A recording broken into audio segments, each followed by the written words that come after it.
क्या आप extra ordinary बनना चाहते हैं? क्या सच में आप में अपने सपनों को हकीकत में बदलने की लगन है? अगर हाँ, तो आप सोच रहे होंगे कि कैसे और कहां से शुरुआत करें। तो ये समरी है आपके सवालों का जवाब। ये समरी आपको वॉलमार्ट की सक्सेस स्टोरी के बारे में बताएगी। इस समरी में आप बिजनेस चलाने के सभी सीक्रेट्स के बारे में जानेंगे। आप ये भी सीखेंगे कि अपने बिजनेस को कैसे एक्सपैंड करें और उसे कैसे मेंटेन करें। इस समरी में अमेरिका के सक्सेसफुल कंपनीज के इंपॉर्टेंट प्रिंसिपल्स है और इसमें कई प्रिंसिपल्स शामिल है, जैसे कड़ी मेहनत और पैसे की वैल्यू को समझना। और अगर आप फेल हो जाए तो हार न मानना और कुछ नया और जरा हट के सोचना, यानी out of the box thinking. तो ये समरी सबसे अलग और बेहतरीन इसीलिए है क्योंकि इसमें उन सच्ची घटनाओं के बारे में बताया गया है जिसने वॉलमार्ट के ओनर सैम वॉल्टन को ऑर्डिनरी से एक्स्ट्रा ऑर्डिनरी बना दिया, जमीन से उठाकर आसमान के शिखर पर पहुंचा दिया। आज उनकी गिनती दुनिया के सबसे अमीर लोगों में की जाती है। तो ये कहानी काफी दिलचस्प है और आप इससे बहुत कुछ सीखने वाले हैं। अगर आप एक नया बिजनेस शुरू करने के बारे में सोच रहे हैं, दुनिया में अपना नाम बनाने के बारे में सोच रहे हैं, तो ये समरी आपको वो सारी नॉलेज देगी। तो इस एडवेंचर को एंजॉय करें और हाँ, जरूरी बातों के नोट्स बनाना ना भूले। तो आइए शुरू करते हैं summary of made in America, जिसे लिखा है सैम वॉल्टन ने। इस जर्नी की शुरुआत करते हैं सबसे पहले learning to value a dollar. आइए समझते हैं कि आपको लगता है कि आपकी सक्सेस को बनाने या बिगाड़ने में एक डॉलर की भी बहुत अहमियत होती है। का जवाब बताएगा कि आपकी परवरिश किस तरह हुई। अगर आप एक ऐसे परिवार में पले बड़े हैं जहां पर हमेशा पैसों की तंगी रही और पैसा कमाने के लिए संघर्ष करना पड़ा हो, तो आपको एक एक पाई की कीमत का पता होगा। छोटी से छोटी रकम कमाने के लिए कड़ी मेहनत करना कोई बुरी बात नहीं है, बल्कि ये तो इंसान को जिम्मेदारी और चीजों की कदर करना सिखाता है। अगर आप पूरा दिन किसी चीज को हासिल करने में लगाते हैं तो उसे पाने के बाद उसकी कीमत और आपकी खुशी दोनों दुगनी हो जाती है। सैम बहुत कम उम्र से ही एक एक डॉलर की कीमत समझते थे। सैम का परिवार खेती यानी कि फार्मिंग करता था और उनका बचपन बहुत ही मुश्किल भरी सिचुएशन से गुजरा। उनका परिवार पुराने ख्यालात का था और एक एक डॉलर बहुत ही सोच समझकर खर्च करता था। उनके पिता ने हर तरह के छोटे मोटे काम किए। उन्हें बिजनेस करना बहुत पसंद था और वो मोल भाव करने में माहिर थे। उनकी माँ भी काफी ज्यादा मेहनती थी। एक बार उन्होंने दूध का बिजनेस शुरू करने का फैसला किया, तो सैम दूध निकालने के लिए उनकी माँ के साथ उसे बोतल में पैक करने के काम में लग गए। सब तैयार होने के बाद सैम उसे अपने कस्टमर्स को डिलीवर करने जाते। माना कि ये बिजनेस काफी छोटा था क्योंकि उनके कुछ गिने चुने कस्टमर ही थे, लेकिन इसने सैम को एक ऐसी बात सिखाई जिसे वो कभी भी भुला नहीं पाई। उन्होंने पहली बार जाना कि एक डॉलर कमाना भी कितना मुश्किल होता है। एक डॉलर कमाने के लिए भी कितनी ज्यादा मेहनत करनी पड़ती है। हालांकि आगे चलकर एक सवेरा ऐसा भी आया जो उनके लिए एक सुनहरा सवेरा बन गया था, जब उन्हें पहली बार एहसास हुआ कि वो दुनिया के सबसे अमीर आदमी बन गए थे। लेकिन दिल से वो तब भी पहले वाले सैम ही थे। वो अपनी वही पुरानी ट्रक ड्राइव करते और किसी हाईफाई सैलून में नहीं बल्कि पास वाले नाई की दुकान पर जाते थे। लोगों ने उम्मीद की थी कि वो भी आलीशान घर में और रईसों की तरह जिएंगे, लेकिन उनका मानना था कि वैसा जीवन जीने से सिर्फ पैसों की और एनर्जी की बर्बादी होती है। तो सैम पैसों की कदर करते थे, वो पैसों से प्यार नहीं करते थे, जैसा कि उनके ज्यादातर दोस्त कहते थे। लेकिन ये सच नहीं था। सिर्फ उन्हें टॉप पर बने रहने में दिलचस्पी थी। पैसों की तरफ उनके नजरिए और जिम्मेदारी ने उन्हें हमेशा सबसे ऊपर बनाए रखा। सक्सेस का मतलब हमेशा एक सेलिब्रिटी होना या बड़े बड़े इवेंट्स में इनवाइट किया जाना नहीं होता। अगर आप नंबर 1 बनना चाहते हैं और लंबे समय तक नंबर 1 बने रहना चाहते हैं, तो आपको पाई पाई की अहमियत समझनी होगी। और इसी लर्निंग के साथ अब आगे समझते हैं स्टार्टिंग ऑन अ डाइम, यानी कि जो लोग जिम्मेदार होते हैं और लाइफ के प्रति एक पॉजिटिव सोच रखते हैं, वो लोग कुछ भी हासिल कर सकते हैं, खासकर अगर वो एम्बिशियस हो तो। जिस इंसान पर कुछ हासिल करने की धुन सवार हो जाए तो उसे कोई नहीं रोक सकता। सक्सेस की चाहत और भूख ही वो जुनून है जो सक्सेसफुल लोगों को दुनिया की भीड़ से अलग करती है। ये इच्छा आपको अपना बेस्ट परफॉर्म करने के लिए पुश करती है।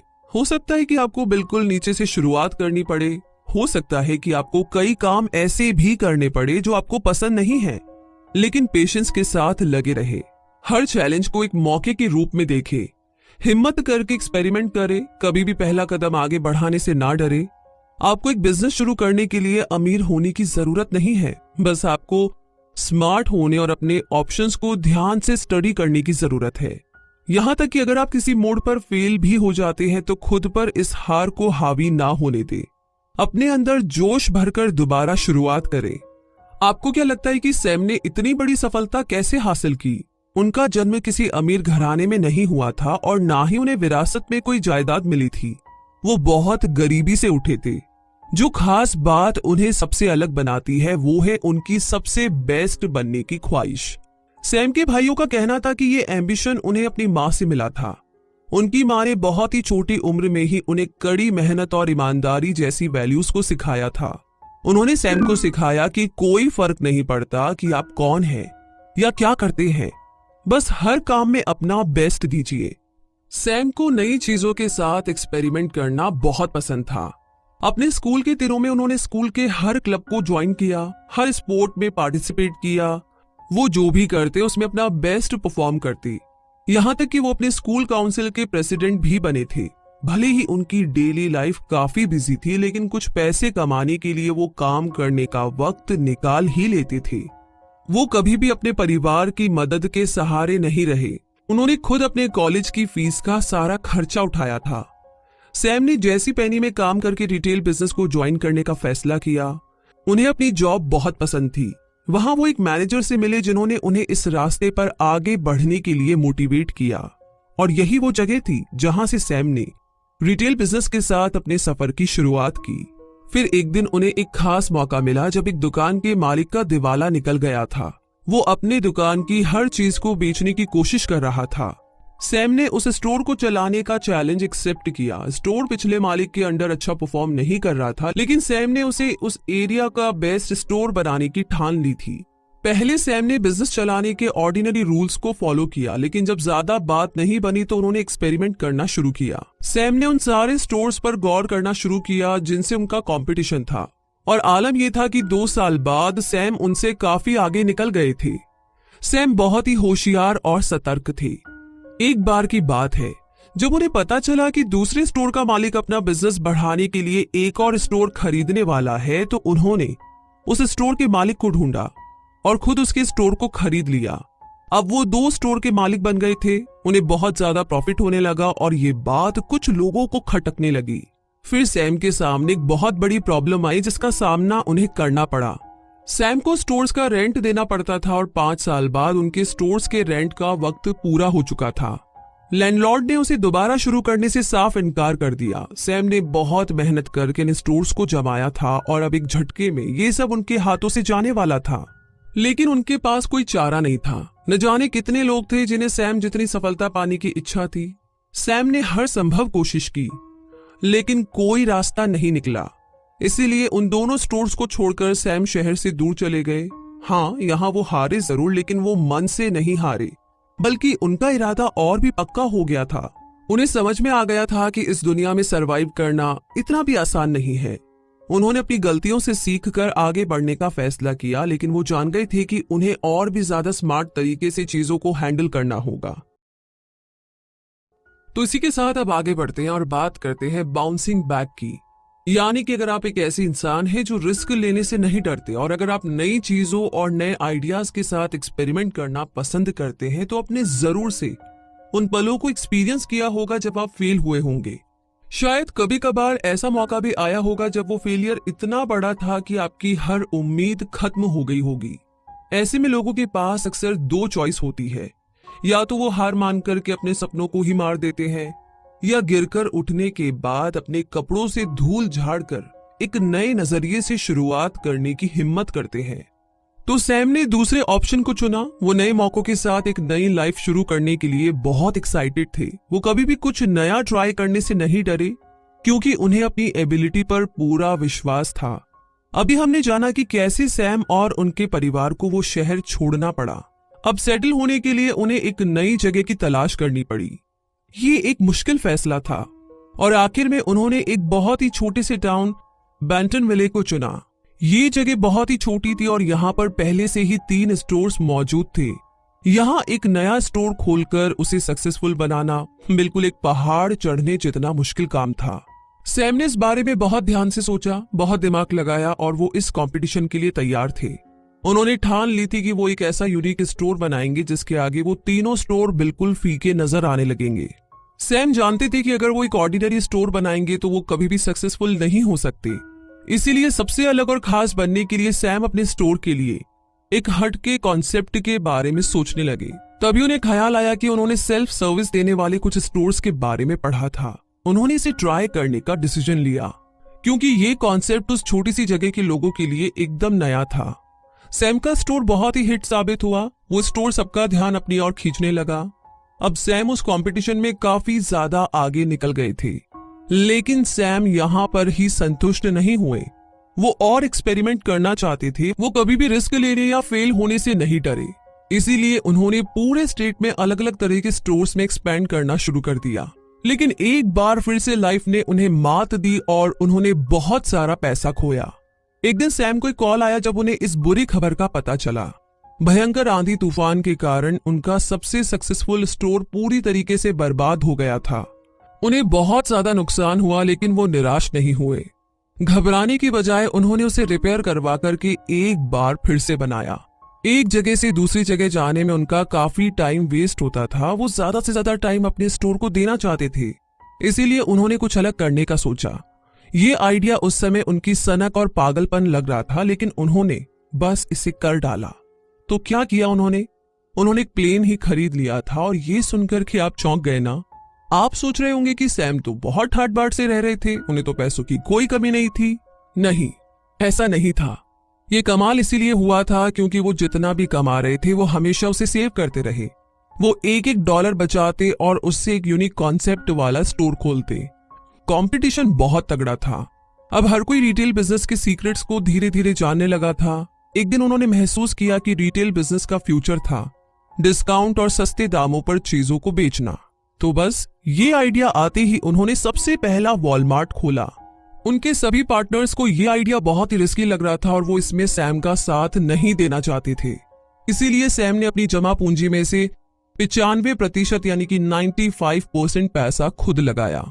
उन्होंने इस आइडिया के लिए अपना सब कुछ दांव पर लगा दिया था क्योंकि उन्हें विश्वास था कि ये उनका मास्टर स्ट्रोक होगा। ये वही था जिसका उन्होंने हमेशा सपना देखा था। पहला वॉलमार्ट ज्यादा सक्सेसफुल नहीं हुआ, इसीलिए सैम ने बड़े शहरों में बड़े स्टोर और छोटी जगहों में छोटे स्टोर खोलने की स्ट्रेटेजी को अपनाया। सामान पर डिस्काउंट की स्कीम लोगों को काफी पसंद आने लगी थी। अब धीरे धीरे वॉलमार्ट पॉपुलर होने लगा, उसका बिजनेस बढ़ने लगा। इसके बजाय अगर सैम रिस्क लेने की हिम्मत नहीं करते तो आज हम और आप उनके बारे में बात नहीं कर रहे होते। शायद उनका भी नाम बस भीड़ का हिस्सा होता। लेकिन जो क्वालिटी उन्हें भीड़ से अलग करके खास बनाती है वो ये थी कि वो न जाने कितनी बार फेल हुए। लाइफ ने उन्हें कई बार पीछे धकेला, लेकिन वो हर बार खड़े होकर और भी ज्यादा मजबूत होकर आगे बढ़े। तो सैम की इस कहानी से बार बार फेल होने के बावजूद भी हार न मानने की सीख लेते हुए हम बढ़ते हैं आगे और बात करते हैं स्विमिंग अपस्ट्रीम। आइए समझते हैं। अगर आप बिजनेस की दुनिया में कदम रखना चाहते हैं तो आपको अपने कॉम्पिटिटर के बारे में सब कुछ पता होना चाहिए। खासकर आज जिस जमाने में हम रह रहे हैं, आप जिस फील्ड में भी जाएंगे वहां पर आपको जबरदस्त टक्कर मिलेगी। तो अब सवाल ये आता है कि हम अपने कॉम्पिटिटर से आगे कैसे निकल सकते हैं। तो इसका जवाब सिंपल है, हमें हमेशा कुछ ना कुछ नया ट्राई करते रहना होगा, ईमानदारी के साथ डटकर खड़े रहना होगा और कुछ आउट ऑफ द बॉक्स सोचना होगा। दूसरों के नक्शे कदम पर चलना एक सेफ रास्ता हो सकता है, लेकिन वो ज्यादा सक्सेसफुल नहीं हो सकता। अगर आपकी मंजिल एक्स्ट्रा ऑर्डिनरी सक्सेस पाना है तो आपको अपनी सोच अलग और एक्स्ट्रा ऑर्डिनरी बनानी ही होगी। जो यूनिक होता है वही बिकता है। तो सैम ने एजुकेशन और सीखने की इच्छा को हमेशा इंपॉर्टेंस दी है, लेकिन वो किताबी बातों में नहीं बल्कि लाइफ हमें जो सिखाती है उसे ज्यादा वैल्यू देते थे, उसे ज्यादा वैल्यूबल मानते थे। उनमें हमेशा नए आइडियाज को ट्राई करने का, अपना रास्ता खुद बनाने का जोश और जुनून था। वो कभी भी भीड़ का हिस्सा नहीं बनना चाहते थे। उन्हें खुद पर यकीन था कि जब वो कुछ करेंगे तो वो यूनिक और खास तो होगा ही। उन्हें कॉन्फिडेंस था कि डिस्काउंट का आइडिया जरूर काम करेगा और अपने पार्टनर्स के सहमत ना होने के बावजूद भी वो इसमें आगे बढ़े और इसी ने उन्हें एक्स्ट्रा ऑर्डिनरी सक्सेस दी, क्योंकि ये आइडिया एकदम नया था। सैम और उनकी टीम नहीं जानती थी कि इसे कैसे चलाना है। ना उनके पास कोई सिस्टम था, ना मैनेजमेंट। यहाँ तक कि अकाउंट्स भी पुराने मेथड को यूज करके ही किया जा रहा था। सैम जानते थे कि हर चीज में एक्सपर्ट होना पॉसिबल नहीं है, लेकिन वो बीच में कभी रुके नहीं। इसके बजाय उन्होंने अपनी कमियों को अपनी क्वालिटीज के द्वारा पूरी करने की कोशिश की। उन्होंने कस्टमर सेटिस्फैक्शन पर फोकस करना शुरू किया, हमेशा नई चीजें ट्राई करते रहे और अपने कॉम्पिटिटर को गौर से देखकर उनसे सीखते रहे। जो भी वॉलमार्ट में काम करना चाहता था वो जानता था कि वो जगह इनोवेशन की थी। एक्सपेरिमेंट करना या नई चीजों को ट्राई करने की आजादी हमेशा उनका मास्टर कार्ड रहा है और इसी ने उन्हें आसमान की ऊंचाइयों पर पहुंचाया है। तो इस ऊंचाई को हासिल करने के लिए हम इस जर्नी में अब बात करते हैं और जानते हैं रेजिंग अ फैमिली कैसे, आइए समझते हैं। कभी कभी सक्सेस अकेले नहीं आती, हमें उसकी कीमत चुकानी पड़ती है। एक सक्सेसफुल आदमी का बैलेंस्ड लाइफ जीना तो जैसे नामुमकिन सा हो गया है। एक बार जब वो बिजनेस पर फोकस करने लगते हैं तो सब कुछ भूल जाते हैं, यहाँ तक कि उन्हें अपने परिवार की भी सूध नहीं रहती। लेकिन सही मायनों में सक्सेस का स्वाद दुगुना तो तब होता है जब इसे और लोगों के साथ शेयर किया जाए। इंसान अकेला नहीं रह सकता, परिवार होना, उनका साथ होना हमारी बुनियादी जरूरतों में से एक है। अच्छे बुरे वक्त में जब एक परिवार आपके साथ खड़ा हो जाता है तो वो किसी ब्लेसिंग से कम नहीं होता, क्योंकि अक्सर सक्सेस के रास्ते में बहुत अकेलापन होता है। सैम ने रिटेल बिजनेस में शुरुआत करने के बाद हेलेन से शादी की। उनके 4 बच्चे हैं। सैम और हेलेन दोनों का बचपन एक छोटे शहर में गुजरा था और उनकी इच्छा थी कि वो अब भी एक छोटे शहर में ही रहे। वो अपने बच्चों की परवरिश उन वैल्यूज के साथ करना चाहते थे जैसे उनकी हुई थी। वो ये भी चाहते थे कि उनका परिवार एक साथ प्यार से रहे। सैम का बचपन काफी मुश्किलों भरा था, पैसों की तंगी थी और उनके पेरेंट्स हमेशा लड़ते रहते थे। इसीलिए उन्होंने ठान ली थी कि वो अपने बच्चों को एक खुशहाल बचपन देंगे। उनके घर का माहौल प्यार और अंडरस्टैंडिंग से भरा था। सैम ने अपने बच्चों को अपने बिजनेस में शामिल करने की भी कोशिश की। इसके 2 कारण थे। पहला तो ये कि वो चाहते थे कि उनके बच्चे मेहनत और पैसों की वैल्यू को समझे। दूसरा ये कि वो हमेशा अपने स्टोर में ही बिजी रहते थे, तो वो चाहते थे कि उनके बच्चे उनके पास हो। वो ज्यादा से ज्यादा वक्त उनके साथ गुजारना चाहते थे। वो नहीं चाहते थे कि उन्हें कभी एक पिता की कमी महसूस हो, इसीलिए वो अक्सर उन्हें साथ में स्टोर ले जाते। तो इस तरीके से रॉब कंपनी का लॉयर बन गया। जिम अपने पिता की कंपनी को चलाने लगा और साथ ही एक लोकल न्यूज़पेपर का मालिक भी है। एलिस ने खुद की इन्वेस्टमेंट कंपनी खोल ली और जॉन अपने पिता का पायलट बन गया। सैम ने उन पर कभी किसी बात का दबाव नहीं डाला, उन सब ने अपना रास्ता खुद चुना। उन्होंने सब अपने पिता से सीखा, उन्हें सैम से बहुत इंस्पिरेशन मिली। उन्होंने उन सारे वैल्यूज को अपनाया भी और सैम ने जिस तरीके से उनकी परवरिश की थी उसी वजह से वो सब जिम्मेदार भी थे। सक्सेस का मतलब ये तो नहीं है कि इंसान अपने परिवार से दूर हो जाए, उनकी देखरेख ना करे, उनकी तरफ लापरवाह हो जाए। सैम में अपने काम को लेकर बहुत जुनून था, लेकिन वो अपने परिवार के लिए हमेशा मौजूद थे।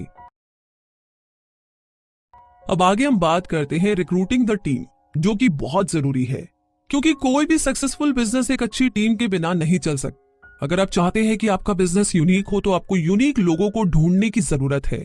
कुछ लोगों का मानना है कि वो सब कुछ अकेले अपने दम पर कर सकते हैं, लेकिन सक्सेस हासिल करना इतना भी आसान नहीं है। हमेशा कोई ना कोई ऐसा होगा जिसका आइडिया आपसे ज्यादा अच्छा होगा, जो आपसे 2 कदम आगे सोचता होगा। एक अच्छी टीम से आप बहुत कुछ सीख सकते हैं और वो आपके बिजनेस चलाने के भार को बांट सकते हैं, उस प्रेशर को डिवाइड कर सकते हैं। जैसे जैसे सैम का बिजनेस बढ़ता जा रहा था, कई स्टोर्स बंद होने लगे थे। सैम ने उन्हें बड़े ध्यान से देखा और उनकी गलतियों से सीखने की कोशिश की। उन्होंने नोटिस किया कि इन स्टोर्स का एम तुरंत सक्सेस पाना था। इस चक्कर में उन्होंने अपने स्टाफ और कस्टमर्स दोनों पर ही ध्यान नहीं दिया। सैम का मानना था कि अगर आप अपने स्टाफ का ध्यान नहीं रखेंगे तो वो कस्टमर को खुश रखने के लिए ठीक से अपना काम नहीं करेंगे, और अगर आपके कस्टमर खुश नहीं होंगे तो आपका बिजनेस नीचे गिर जाएगा।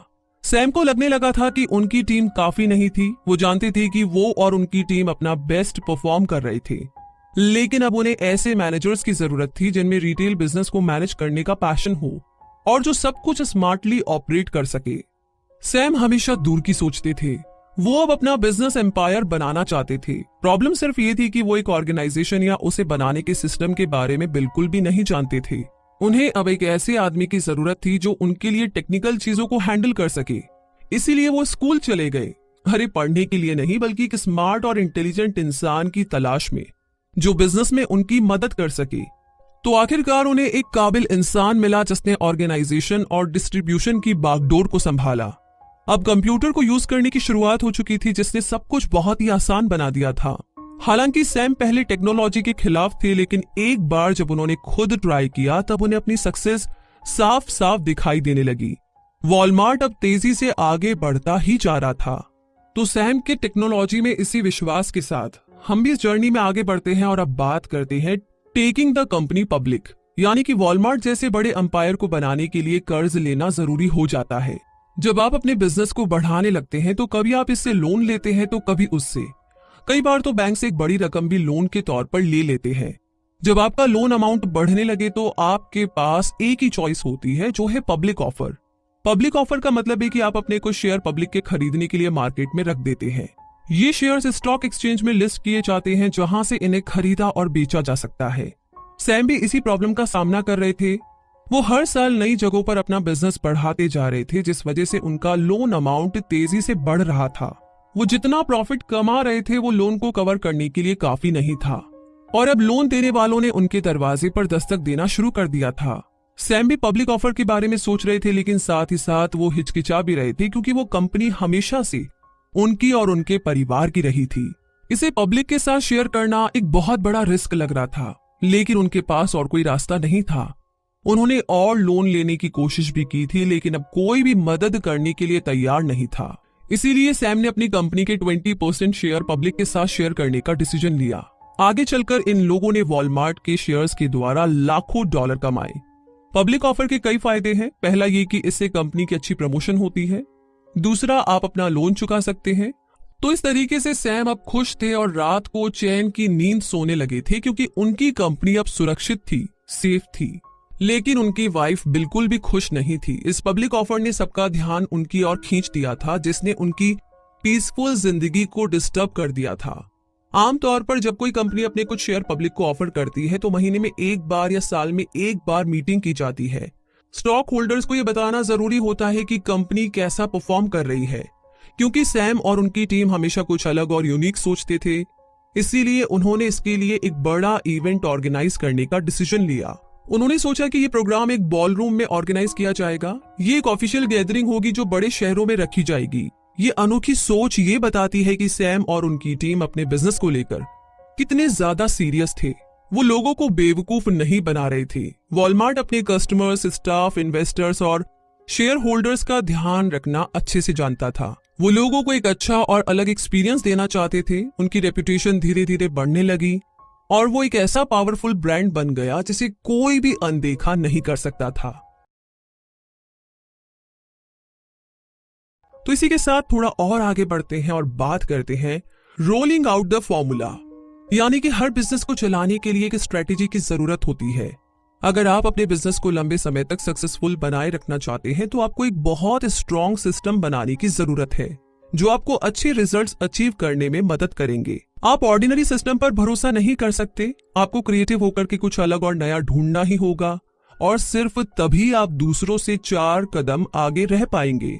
आपको एक ऐसा फॉर्मूला बनाना होगा जो आपके और आपकी कंपनी के लिए बेस्ट काम करता हो सकता है कि किसी दूसरे ऑर्गेनाइजेशन की सक्सेस को देखकर आपका मन ललचा जाए और आप उसके रूल्स को कॉपी करने की कोशिश करें, लेकिन हर बिजनेस अलग होता है। आपको एक ऐसा तरीका ढूंढना होगा जो आपको सूट करता हो। और वैसे भी अब हम जानते हैं कि सैम भेड़ चाल में चलने वालों में से नहीं थे। वो हमेशा आगे की सोचते थे और कभी भी रुकते नहीं थे। वो अपने इंट्यूशन और एक्सपीरियंस के बेस पर एक्शन लेते थे। अब आप सोच रहे होंगे कि इतने सक्सेसफुल और बिजी आदमी को एक सेट रूटीन फॉलो करना पड़ता होगा, लेकिन सैम कभी भी ऑर्गेनाइज्ड नहीं थे। वो बस अचानक डिसीजन ले लेते थे और इस चीज ने उनके लिए काम भी किया। पब्लिक ऑफर के बाद वॉलमार्ट ने सारा लोन चुका दिया। अब सैम कुछ ऐसा ट्राई करना चाहते थे जो उनकी लाइफ को पूरी तरह बदल कर रख दे। वो उन छोटे छोटे शहरों में भी स्टोर बनाना चाहते थे जिस पर कभी किसी का ध्यान नहीं गया हो। उनका मानना था कि वहां पर स्टोर बनाना और डेवलपमेंट के लिए इंतजार करना एक शानदार स्ट्रेटेजी है, और उनका अनुमान बिल्कुल सही साबित हुआ।